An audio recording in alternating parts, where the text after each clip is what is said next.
On with the presentation on what is GTOPs, in case we have any first-time GTOPs folks here. And GTOPs is a grant that's designed to bridge the digital divide in Austin and to focus on digital inclusion and digital equity issues in the community. So to understand that, we have to understand what digital inclusion and digital equity is.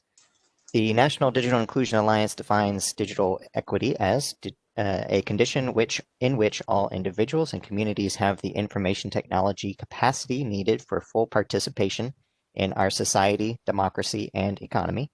Digital inclusion is necessary for civic and cultural participation, employment, lifelong learning, and access to essential services. So, ever since the internet came around, it has been an integral part of all of our lives. Um, you know, uh, Creating resumes on your computer, looking for work, participating in school. But over the past year, it's become very clear that it's much more important today than it was at the beginning of the coronavirus pandemic. Most of us, or many of us, are working from home or working remotely nowadays for our normal job duties. And many of us have kids that are now learning almost entirely from home.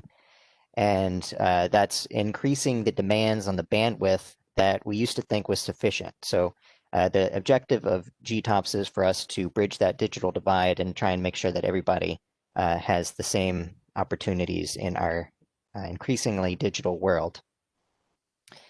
Moving on with the specific GTOPS vision and mission, our vision is for a community where all citizens have access to the internet devices and knowledge needed to fully participate in digital society. And our mission is to provide matching grant funds to Austin organizations for projects that create digital opportunities and promote digital equity in innovative ways.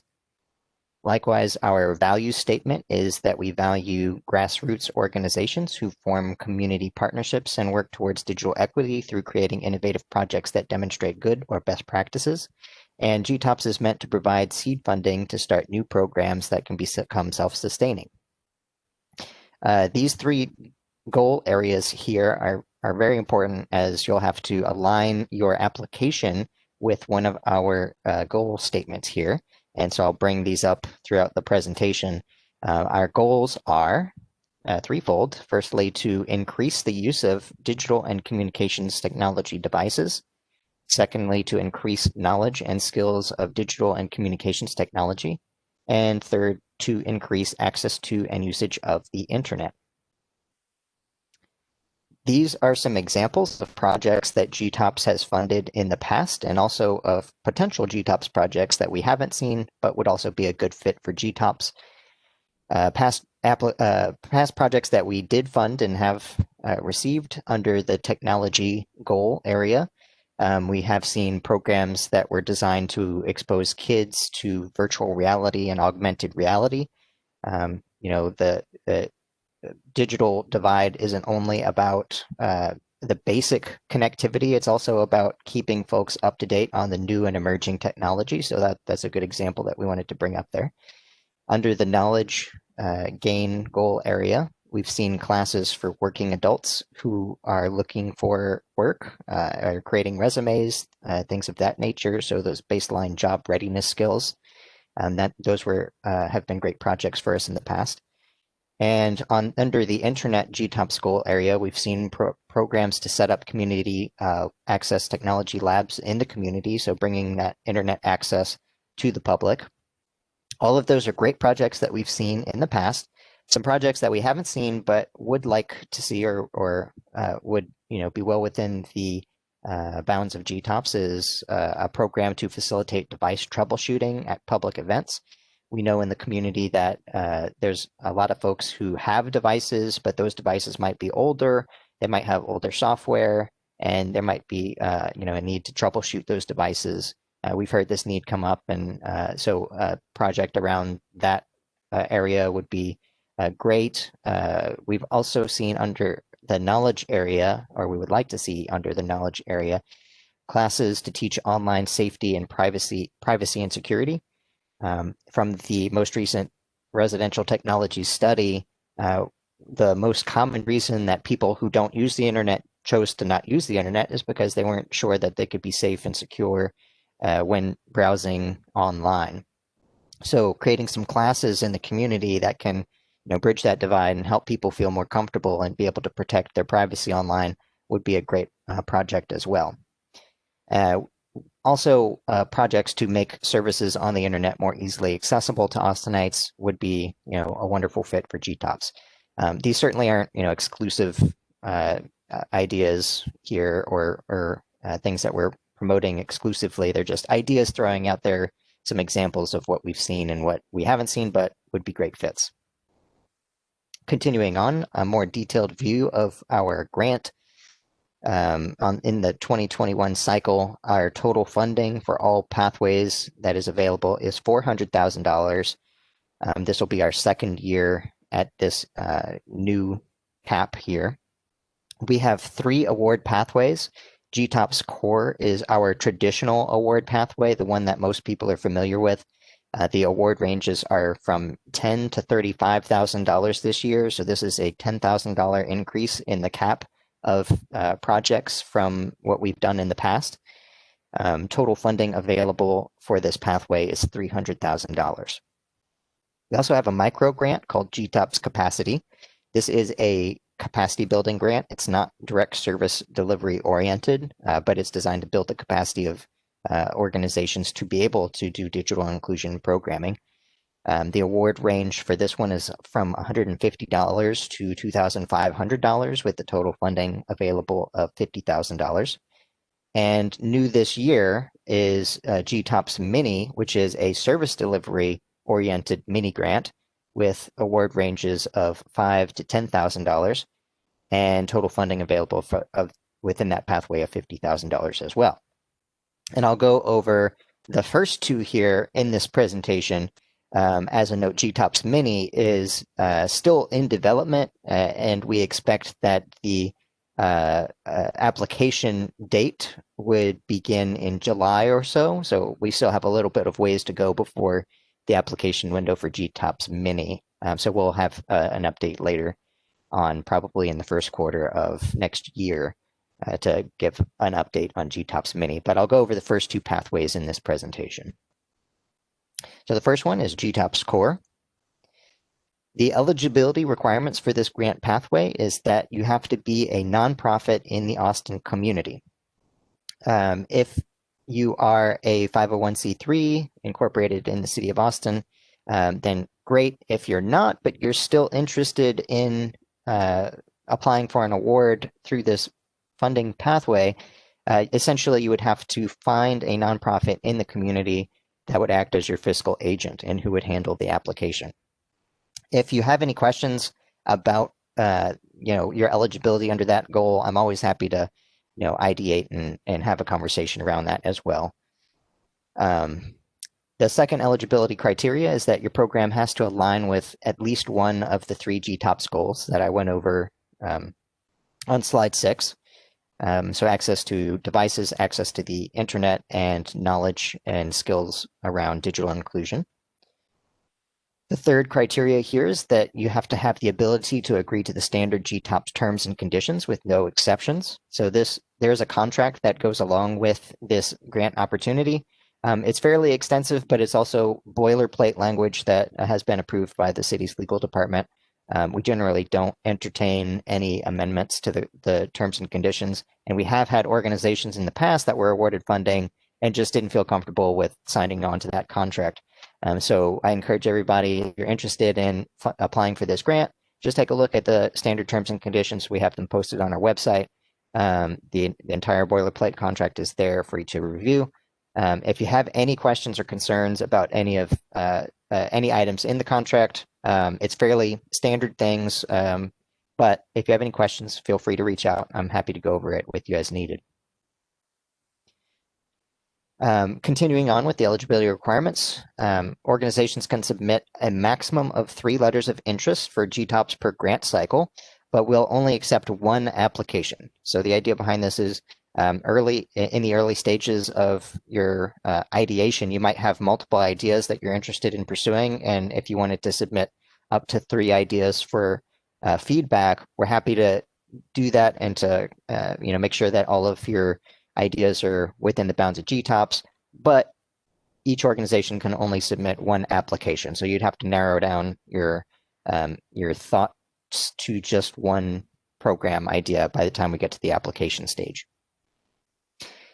This is a one-to-one matching grant, so in order to apply for funds, you have to be able to secure one-to-one match funds, and those can come from in-kind donations, cash donations, or volunteer hours equal to or greater than what you're requesting. And lastly, an organization can only receive GTOPs funding 3 times in a rolling 5-year period. And a little bit more detail on that last item. These are on the left-hand side of the slide here, you can see 2 examples. The first one is a simple example that shows, if you receive funds 3 years in a row, you have to take 2 years off.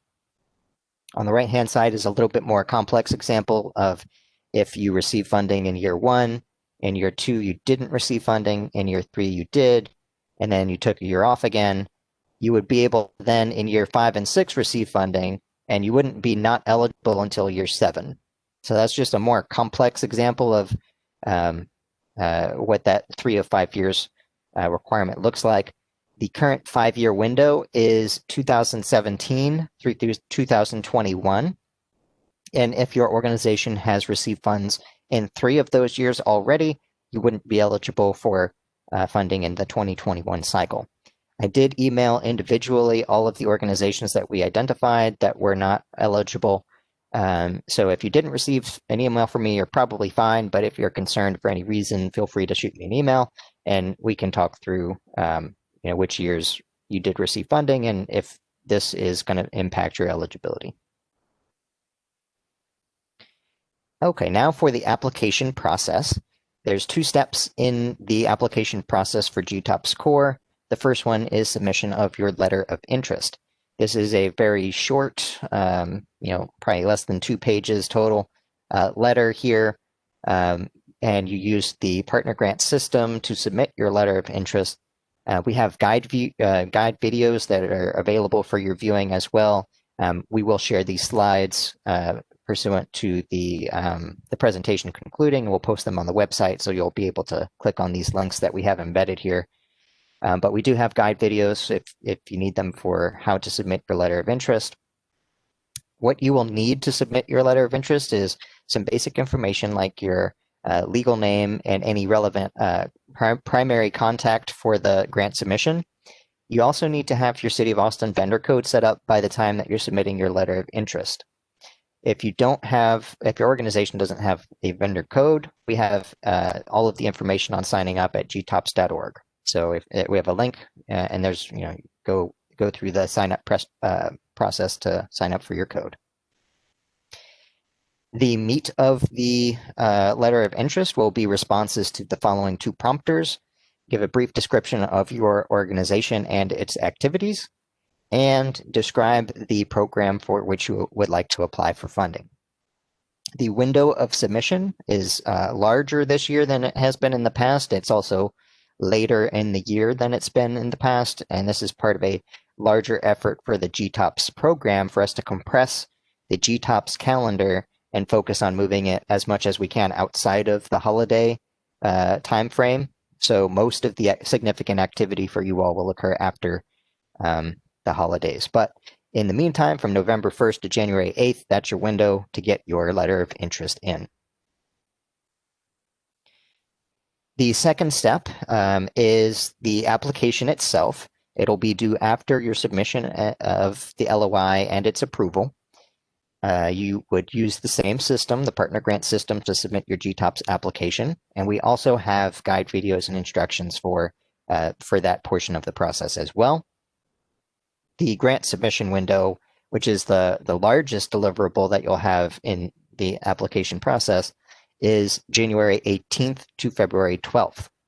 As Anelia mentioned before, it's really important that for all interactions with the partner grant system, including the letter of interest and the application, we can't really accept late submissions. There's not a way that we can turn the switch on for one organization It's, if we do it for one organization, then we have to turn on the switch for all organizations, and it will push back the whole process, which, as I mentioned earlier, we've already compressed to try and reduce the amount of time from the start, from the application submission to the actual contract beginning.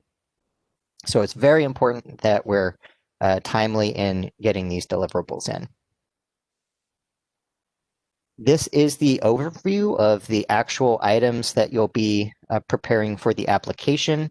There's some select boxes that you'll have to go through with selecting your alignment to the GTOPs goal areas that I mentioned on slide 6.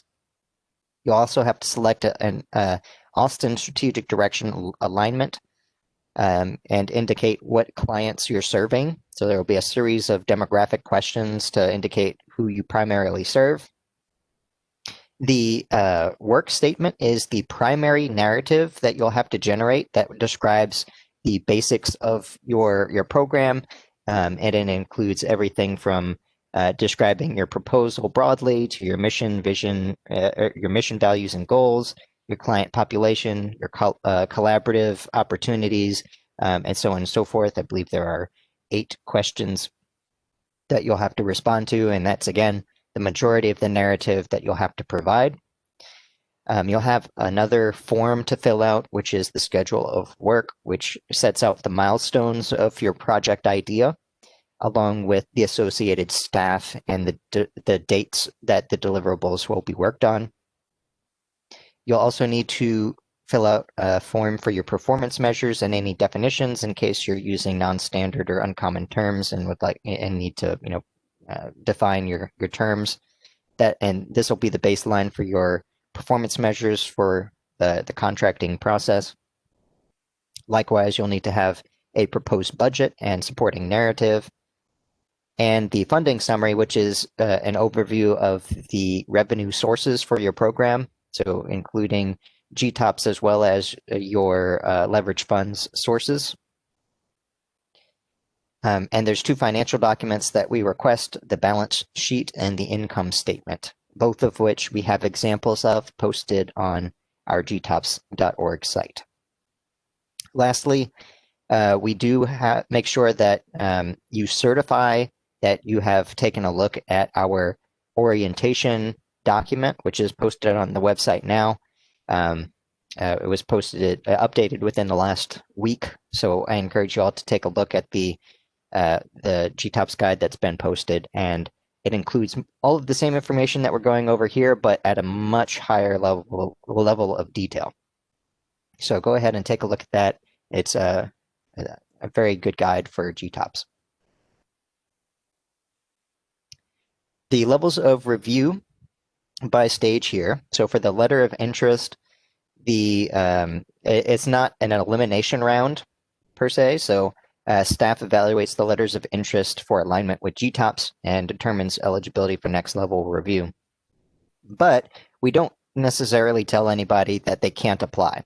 But what we do is analyze the letters of interest that are received for if it's in the general realm of GTOPs. And if it's not, what we'll usually do is give feedback to the applying organization saying, hey, we don't think that this is really inside the realm of GTOPs. You probably, wouldn't be successful if you did apply. And then we can, go through why we think that, and if there's a way that we can tweak the program to bring it inside the realm of GTOPs, then that they would be able to. The organization would then be able to submit a updated letter of interest, or the organization can decide that it's not the best opportunity and decide not to submit the application. But the main purpose of that review is the application process isn't a breeze. We hope it's not too onerous, but we also don't want organizations spinning their wheels on an application that's not going to be successful. But organizations always have the ability to apply regardless. So it's not an elimination round. The level of review for the applications is that staff reviews the applications for completeness, and if we need to follow up for any additional documentation, then we do so. But for the actual scoring of the grants, it's done by an independent grant review panel. The applications to serve on that volunteer panel are open year-round, and we collect resumes and interests, and we generate a final list of people that are interested, submit that to the Community Technology and Telecommunications Commission, and then the commission votes on appointing a panel from the applications that we've received.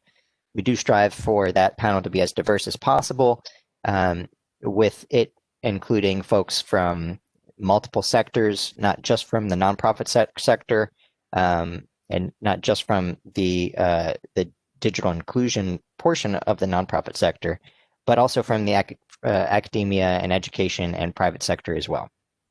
So we try and have multiple viewpoints on the panel represented. We also do invite organizations that have termed out, essentially, if they're not eligible to apply for GTOP score in this given year. We invite the organization to send a representative to volunteer on the panel. The panel goes through 2 rounds of scoring. The first round is half of the reviewers scoring half of the applications. That gives us a general ranking of applications, and we do eliminate some organizations from round 1 based on the scores that are received. After round 1, there will be a Q&A process where any of the applications continuing on, the reviewers can ask questions. We then collect all of the questions that are received, distribute them all to the respective organizations, and once we receive the responses, they're sent back to all of the reviewers, and that kind of helps inform decision making in round 2. Round 2 is whole panel review. So all reviewers are scoring all of the remaining applications, and that is the round of scoring that results in the final award recommendations. These are the scoring criteria that we have.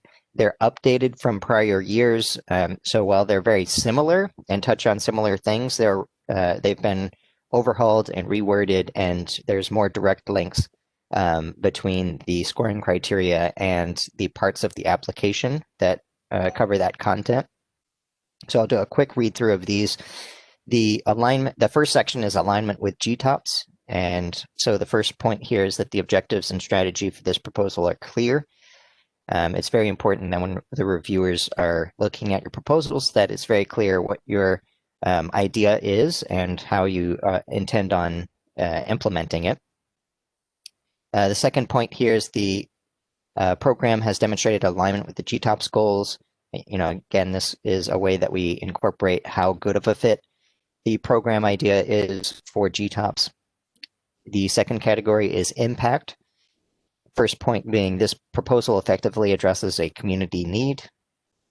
The second bullet is the effects of the proposed program will last beyond the end of the grant funding. So again, an ideal format or an ideal proposal would be for a program that we could provide seed funding for, but then would find sustainability to continue its impact ongoing.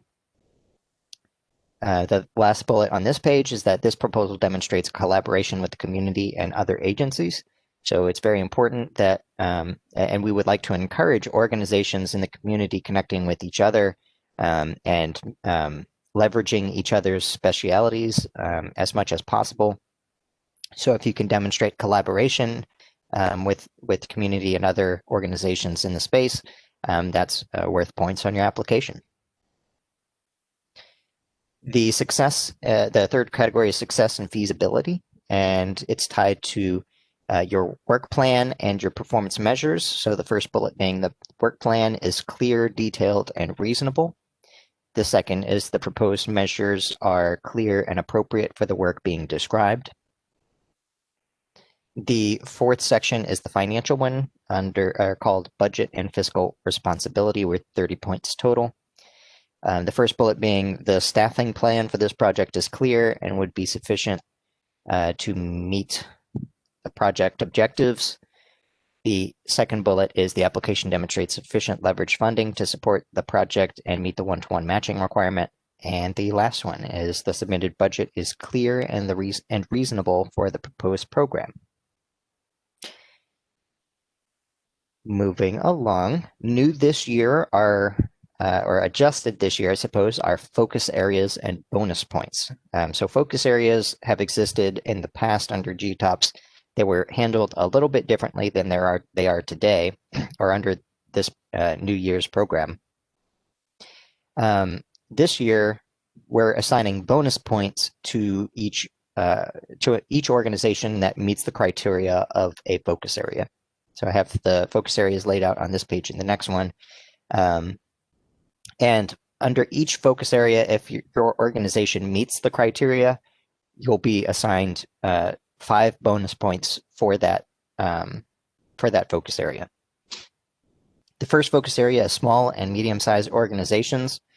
So if you're an organization that demonstrates that your annual revenues are less than $500,000 per year or between $500,000 and $1 million per year, then you get 5 bonus points on your application. Under GTOPs goal areas, we like to encourage a diversity of types of programs that we're funding. And so the top scoring organization under each GTOPs goal area will receive an extra 5 bonus points. And the reason that we do it that way is because in the past, historically, of our 3 goal areas, the vast majority of applications that come in fall under the knowledge and skills goal, GTOPs goal, and relatively fewer focus on internet or devices. And so, to try and encourage applications on those other 2, the top scoring under each category gets a bonus of 5 points. The priority population is a new focus area this year. So if your organization specifically designed, or if your proposal is specifically designed to serve any of these priority populations, then your application would get an extra 5 bonus points. And this is like 5 bonus points for this category of priority population. So you couldn't get 5 for each category that you serve. You'd only be eligible to get those bonus points once. As an example here, you don't get assigned these bonus points just because you serve that population. So the first bullet is older adults 65 and up. Just because your organization serves older adults 65 and up wouldn't qualify you for that those bonus points. You would have to have a program specifically designed and tailored to support older adults 65 and up. So if you did that, then you'd be eligible for those bonus points.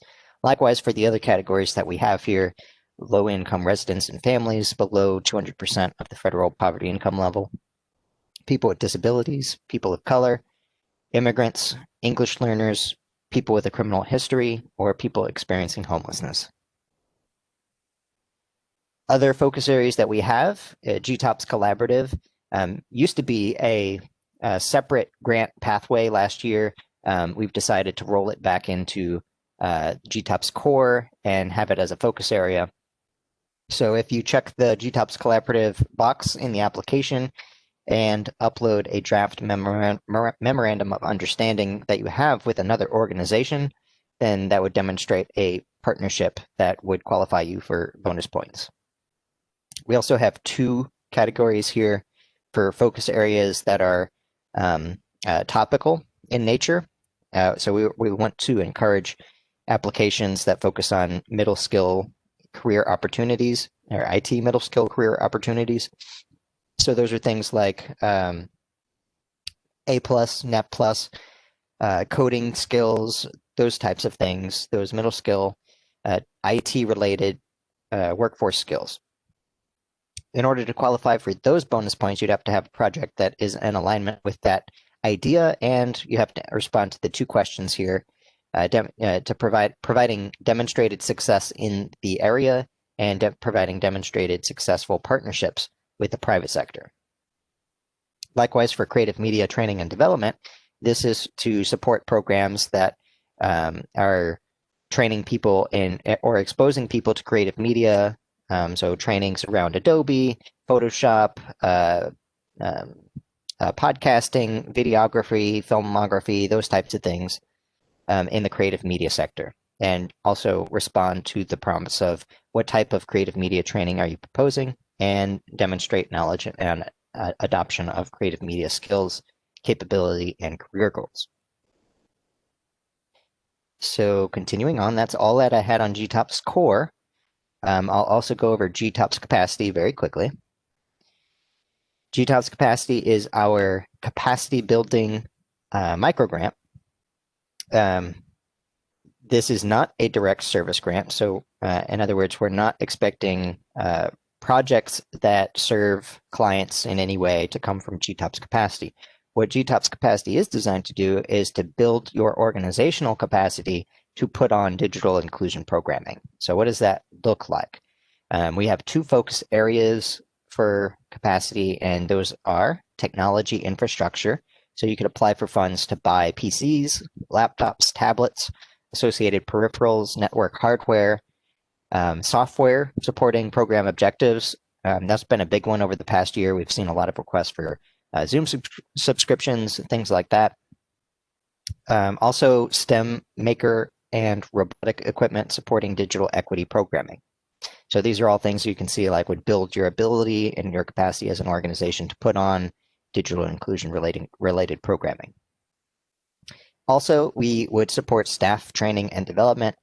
So conferences, workshops, classes, and professional membership organization fees, all as it relates to digital inclusion. We accept applications year-round at this link. It's a form. It's very quick. It's very easy. There's not a contract associated with this grant, unlike GTOPs core. So feel free to apply. One thing I didn't have here, but it's important to note, this is a capacity building grant for small organizations. And so right now it is limited to organizations making under $1 million per year. Applications are due for the next cohort, November 30th. That is a date that may slide, but at this point it's November 30th with the second cohort of June 30th. And last year we ended up having 3 cohorts of funding, so we're very flexible. It kind of depends on how many organizations we see applying at any given time of year, if we need to have a third cohort. The awards, likewise, are scheduled to be announced for the first cohort on December 30th, but it's generally 30 days after the applications are due, and the second cohort would be July 31st. And how we score those applications, generally it's one city staff person plus 2 outside reviewers. Generally, one of those is a member of the Community Technology and Telecommunications Commission, and the third depends on the applications that we receive to serve on a review panel. Applications are analyzed for eligibility and GTOPs fit, making sure that there is a digital equity and a digital inclusion activity that is being supported by this program or by these funds. Generally, we take into consideration whether the organization has received funding previously. Priority is given to organizations who have not received funds before, and the population served by the request. So priority will be given to organizations that serve populations including, but not limited to, Asian, Latinx, African American, Native American, persons with disabilities, and English as a second language. And lastly, a quick overview of the resources here, an overview of the important dates of the grant. The letter of submission timeframe is November 1st, 2020 to January 8th, 2021. The application submission timeframe is January 18th to February 12th. The question and answer process for GTOPs core, these are, is March 21st to March 30th. And the Community Technology and Telecommunications Commission is set to consider the proposed award recommendations on April 14th, and that would be for a contract start date of July 1st, as it has been in the past. We also included links here to the partner grant system for you to submit your letters of interest and your applications, the request form for funding from GTOPs capacity, and the link to guide videos for how to interact with partner grants. We also have contact information for our staff: John Spears, our program manager, myself, Jesse Rodriguez, Laura Hoffler, who is our financial specialist, and Alan McCracken, who is our contact for the partner grants system. So if we run into any technical challenges, Alan would help us out. And that is it for now. And I will go ahead and see if we have any questions. Thanks, Jesse. There are no questions in the chat, but opening up the floor here for anyone to generate any questions as a follow-up to Jesse's introduction there.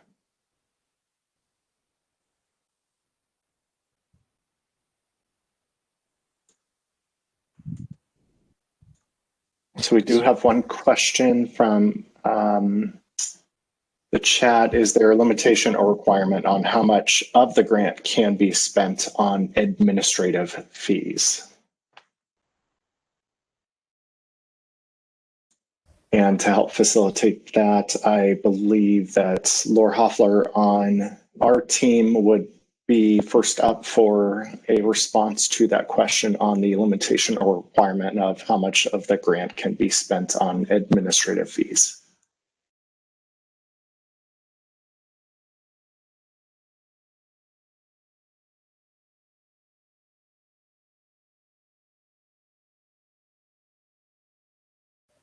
Laura, your mic might be muted if you're trying to talk. Yes, thank you. I was having trouble getting to it. Hello, everyone. Administrative costs, I think a definition of that, I think would need a little bit of clarification as far as what is being defined as administrative costs. But there is going to be some program management that would be supported with the funding. But beyond that, I cannot at this time name other types of specific administrative costs that would possibly be included. Is there something in particular that you have questions on?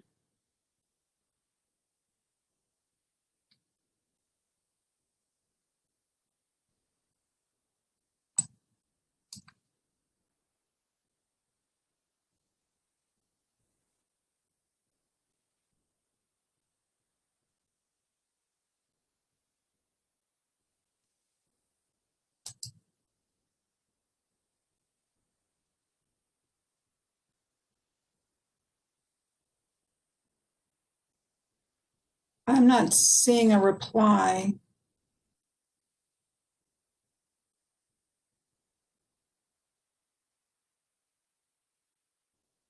To that.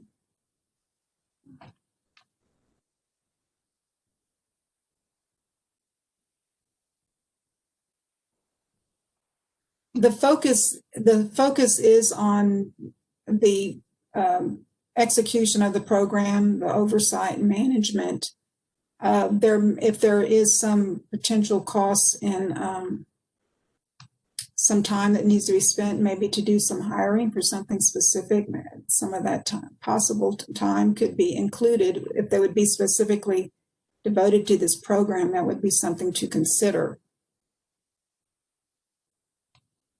But that would be directly related to the execution of the program if this is funding, and it would ideally be very minimal amount of the overall costs.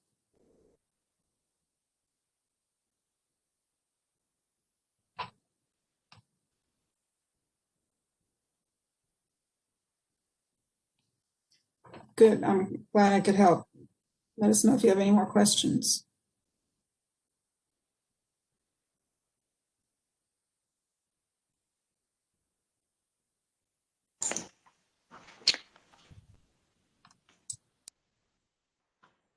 Any other questions for Jesse, Laura, or myself?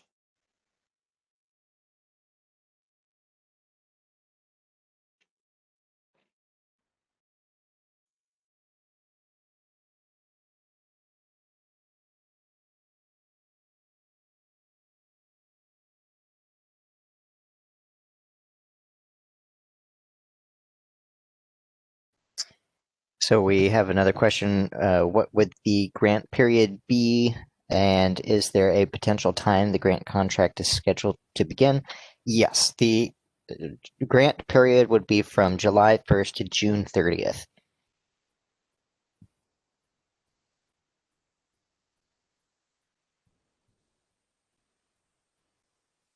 And we have had organizations in the past, the programming might not start until August, September, October, and that's fine if your program doesn't start, on July 1st, but the contract period would be from July 1st to June 30th of the following year.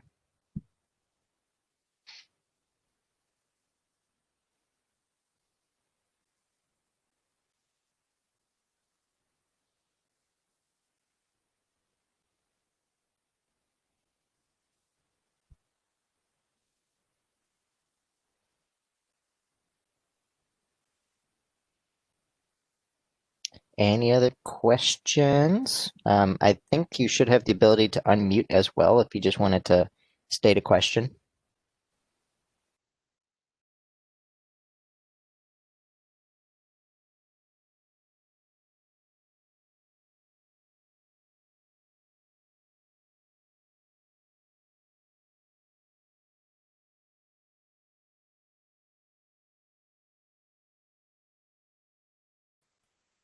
Okay, well, seeing none, we're available at any time. Our contact information is in the presentation here.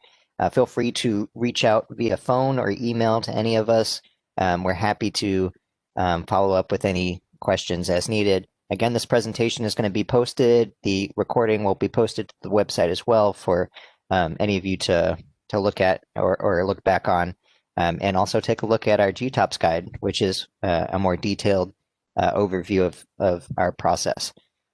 With that, thanks everybody for coming. We appreciate y'all attending and spread the word. Thanks.